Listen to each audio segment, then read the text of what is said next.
मैं यहां पर हमारे हिंदू भाइयों से भी कहना चाह रहा हूं, असदुद्दीन ओवैसी और मंजलिस किसी मजहब के खिलाफ ना थी, ना है, ना कभी रहेगी इंशाअल्लाह ताला। मैं यहां पर हमारे पिछड़े वर्ग के खास तौर से हिंदू भाइयों से कहना चाह रहा हूं, हमारे पिछड़े वर्ग के हिंदू भाइयों से कहना चाह रहा हूं, मेरी बात को आप याद रखो। आपको ठगा गया हिंदू एकता के नाम पर।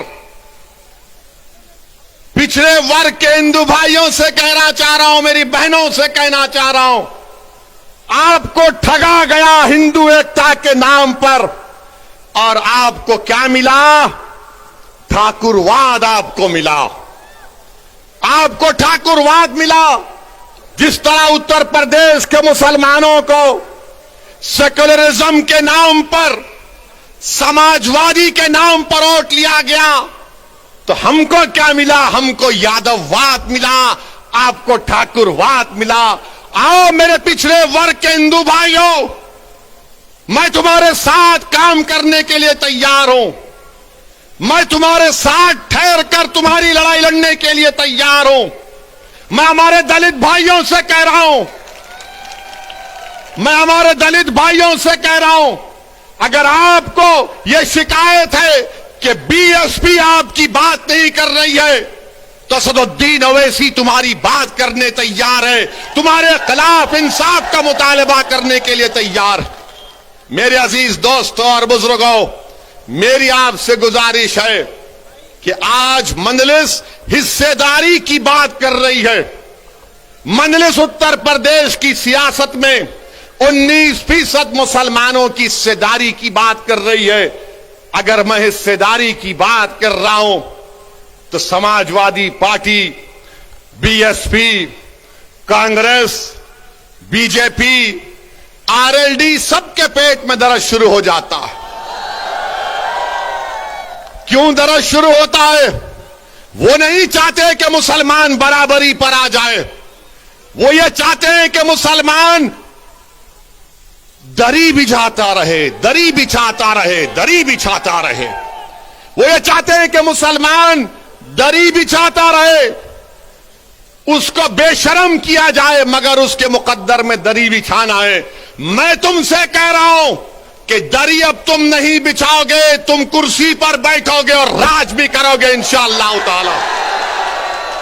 तुम अपने मुकद्दर के फैसले आप कर सकते हैं। बरसों आपने समझा कि नहीं कांग्रेस का साथ देंगे, कांग्रेस हमारे मुकद्दर के अच्छे फैसले करेगी। कांग्रेस ने क्या दिया हमको? शहादत बाबरी मस्जिद, हाशिमपुरा, मलियाना दिया। तो कभी हमने समाजवादी का साथ दिया, कहा कि मौलाना मुलायम है, मगर मौलाना तो नहीं निकले, अपने यादव परिवार को आगे बढ़ा दिया। तो कभी आपने कहा कि चलो इनके बेटे का साथ देते हैं, तो हमको क्या मिला? मुजफ्फरनगर मिला।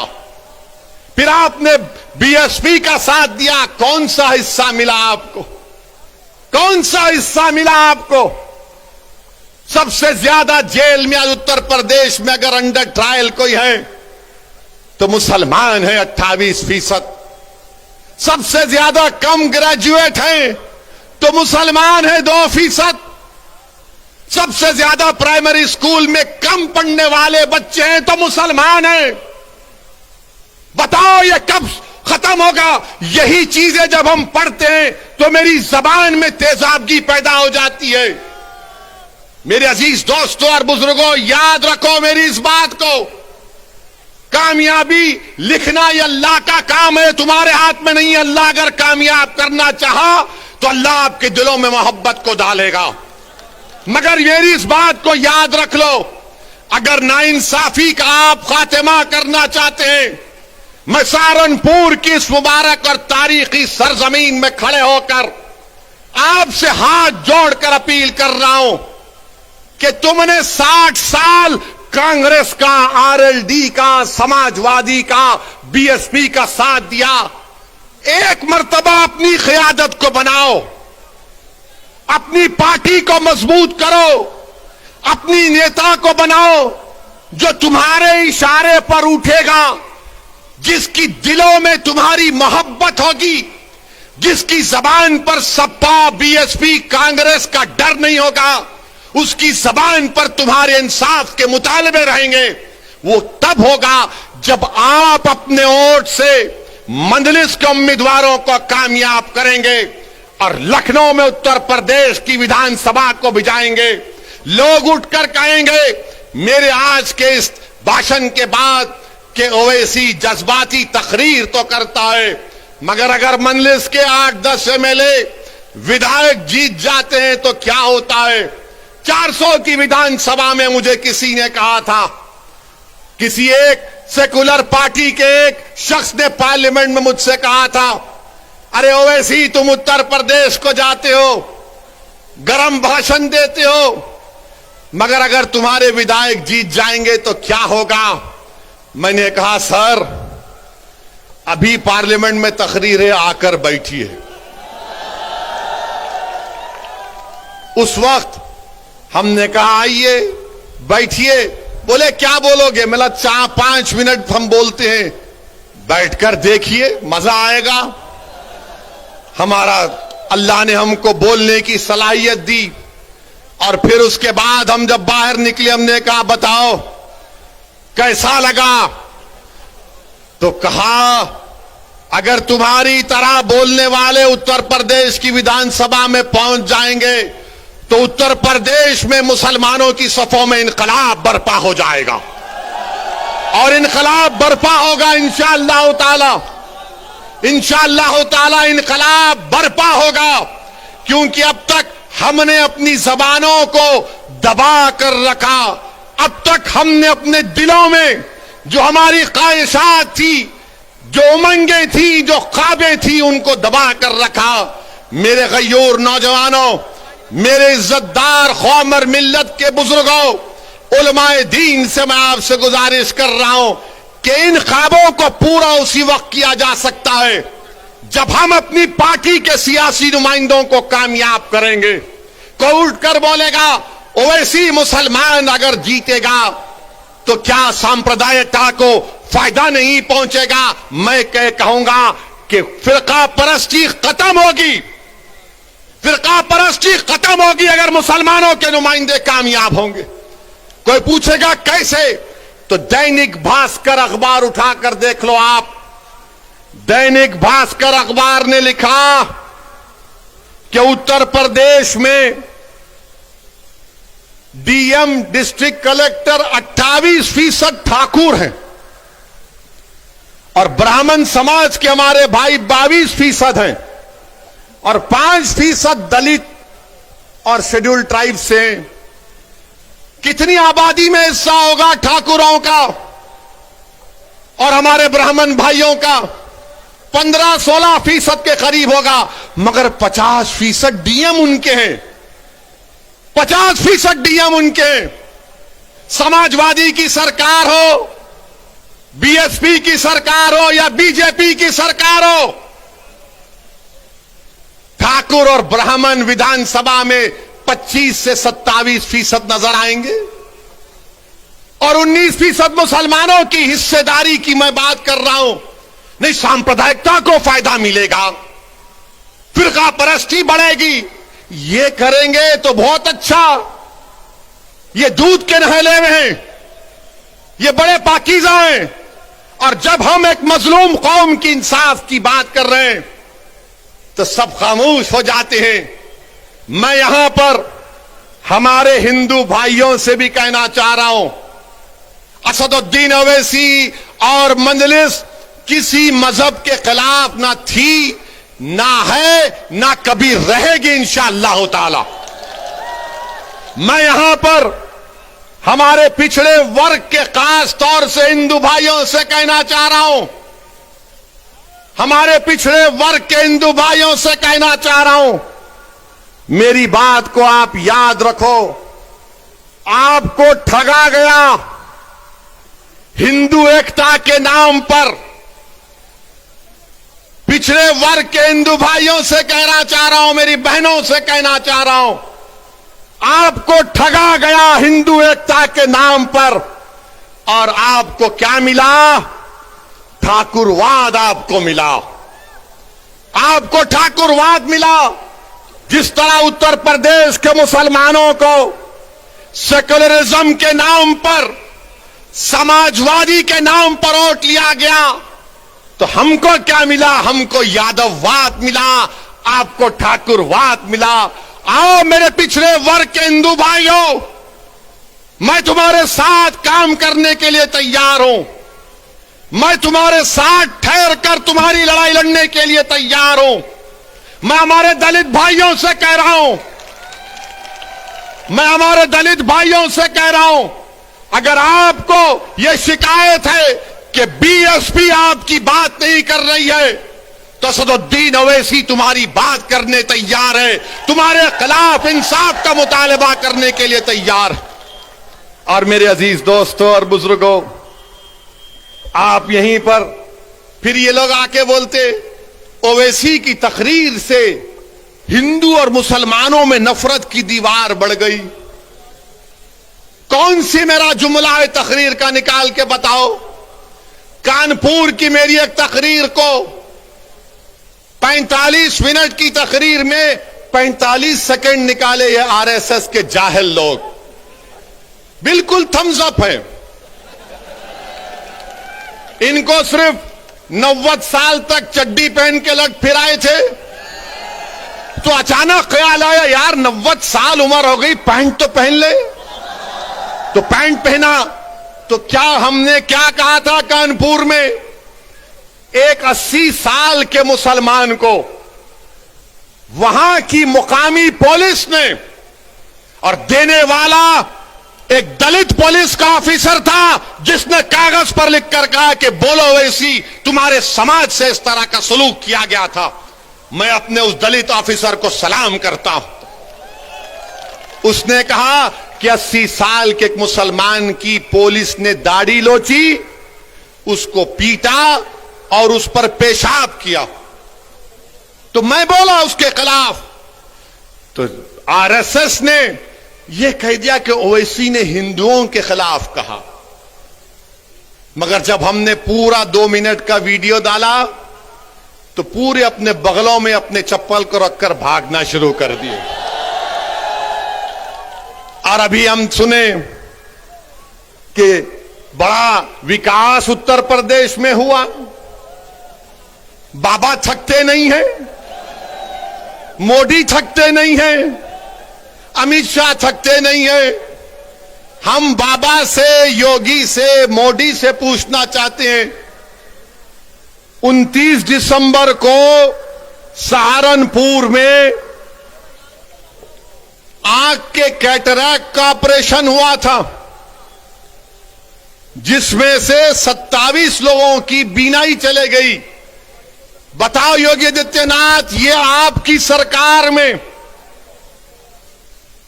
आंख का ऑपरेशन हुआ, कैटरैक्ट का, सबकी बीनाई चले गई 27 लोगों की।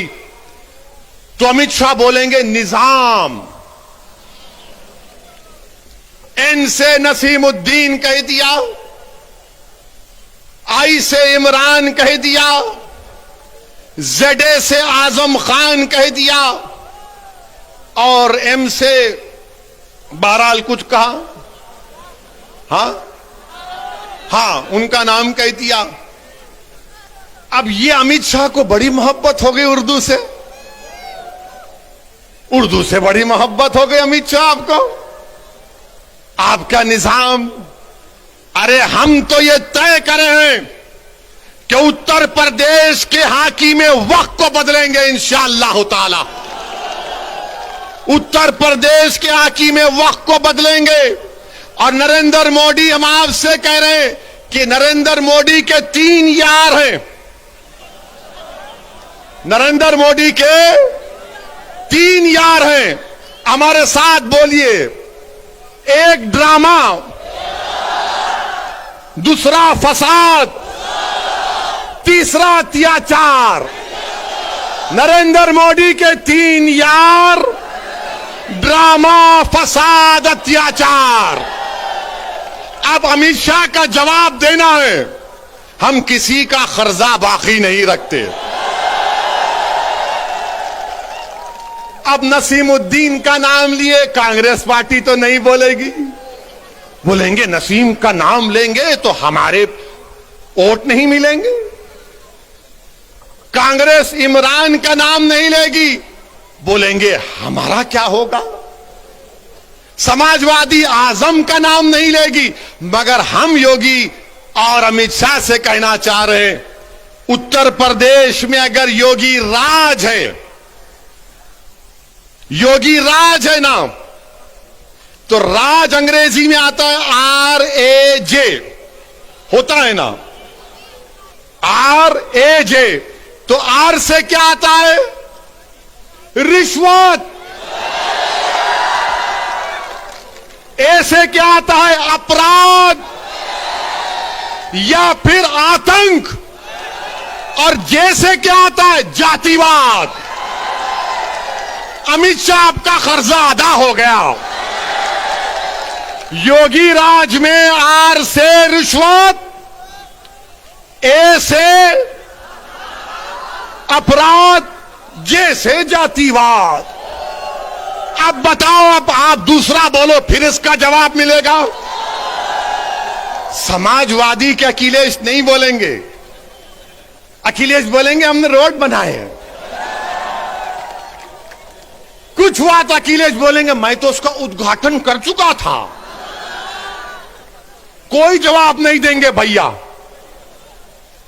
यकीनन अखिलेश ने उद्घाटन किया, तुमने मुजफ्फरनगर का किया और योगी की सरकार ने एनकाउंटर पर उसका खात्मा किया। तुमने किया था ये सब। तुमने जो कुछ शुरू किया उसको बीजेपी ने मुकम्मल किया। आज मेरे अजीज दोस्तों और बुजुर्गों, यही बात हम आपसे कहने आए हैं कि आज ये बेहद विधानसभा में पीने के पानी की किल्लत है,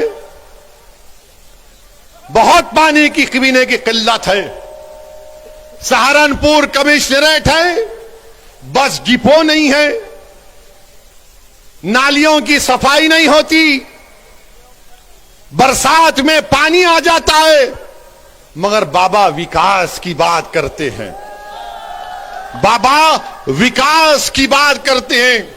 मेरे अजीज दोस्तों और बुजुर्गों, हम आपसे यही अपील करने आए हैं कि आने वाले विधानसभा और असेंबली के इंतखाबात में मजलिस का साथ दीजिए। मैंने ये फैसला किया और फिर कह रहा हूं, हमने ये कहा कि हम कांग्रेस और बीजेपी को छोड़कर किसी से भी अलायंस करने के लिए तैयार हैं। तो सुनिए, तो एबीपी के चैनल पर एक मशहूर जर्नलिस्ट है पंकज साहब ने अखिलेश से पूछा कि आप ओवैसी से समझौता क्यों नहीं कर लेते। तो अखिलेश ने जवाब दिया कि ओवैसी पर बहुत से इल्जाम लगते हैं। अखिलेश साहब, इल्जाम तो हम पर ही लगता है ना, आप पर तो कुछ नहीं लगता। रिवर फ्रंट आप बनाए, आप पर कोई इल्जाम नहीं। लखनऊ से कानपुर रोड आप बनाए, आप पर कोई इल्जाम नहीं। आपने सब कुछ किया, आपके 10-10 उंगलियां घी में थी, मगर आजम पर इल्जाम लगा बकरी चोरी का और भैंस चोरी का। ये इल्जाम सिर्फ हम पर लगता है। ये 60 साल से हम पर इल्जाम लग रहा है, कभी आतंकवाद का, कभी फिरका परस्ती का, कभी पुलिस को मारने का, तो कभी किसी और इल्जाम का। अखिलेश यादव साहब, इल्जाम तो भारत के मुसलमानों के मुकद्दर का हिस्सा बन चुका है। अब हम इल्जामात की फिक्र नहीं करेंगे। सुन लो अखिलेश यादव, मुझे तुमसे कोई सर्टिफिकेट की जरूरत नहीं है। मैं इस जनता के दरमियान में जाकर अपनी दिल की बात करूंगा और इनके दिल को जीतूंगा और इनसे वोट का मुतालबा करूंगा। तुम क्या दोगे? तुम 11% यादव हो, हम 19% मुसलमान हैं। अगर तुम मुख्यमंत्री बने और जनाब मुलायम सिंह बने तो मुसलमानों के वोट की खैरात से बने। तुम याद रखो इस बात को। हम पर इल्जाम, अरे हमारे पे कुछ इल्जाम लगा, हमारी तारीख गवाह है, हमारी नबी की सीरत की किताबें पुकार कर कह रही हैं कि जिस पर इल्जाम लगता है अल्लाह उसको कामयाब करता और करेगा इंशाअल्लाह ताला। इल्जाम है, कोई बात नहीं है, मगर याद रखो चुनाव के बाद बच्चों की तरह नहीं रोना। चुनाव के बाद बच्चों की तरह सिसक कर नहीं रोना। हम तो रोते हैं अपने रब के सामने हाथ उठाकर। हम इन जालिमों के सामने अपनी बेबसी का इजहार नहीं करते, हम रब्बे कायनात के सामने अपनी बेबसी का इजहार करते हैं, क्योंकि वो गफूर रहीम है, वो सत्तार है, वो गफ्फार है, वो लतीफ है और अल्लाह हमको कामयाब और कामरान करेगा। मेरे बस में इतना है, शौकत के बस में इतना है, महताब और हमारे अंबेडकर साहब की ताकत में बस इतना है कि हम आपके पास जाकर अपनी बात को पूरी इखलास के साथ रख रहे हैं। दिलों में मोहब्बत डालने वाले का काम तो अल्लाह का है, दिलों को मोड़ने का काम तो अल्लाह का है। मैं तो बार बार कह रहा हूं कि अपने दिल पर हाथ रखकर मैंने आज आधे घंटे 40 मिनट में जो कुछ कहा, सोचो आप। अपने घर को जाओ, रात के अंधेरे में अगर तुम उठते हो तो सोचो इस बात को, कब तक हम सिस्कियां लेकर, कब तक हम इस गैर यकीनी कैफियत में अपनी जिंदगी को गुजारेंगे। भारत की जमहूरियत, अंबेडकर का बना हुआ संविधान हमको इस बात की इजाजत देता है कि हम सियासत में अपने नेता को अपनी हिस्सेदारी की बात करें, हिस्सेदारी के हिस्सा लें और अपनी क़यादत को, सियासी लीडरशिप को बनाएं। इससे भारत मजबूत होगा, इससे भारत का संविधान मजबूत होगा। यही चंद गुजारिशात मैं आप तक कहने के लिए आया हूं। आपसे सिर्फ गुजारिश करूंगा कि अगर आप हमारा साथ दें, अल्लाह आपको सलामत रखे।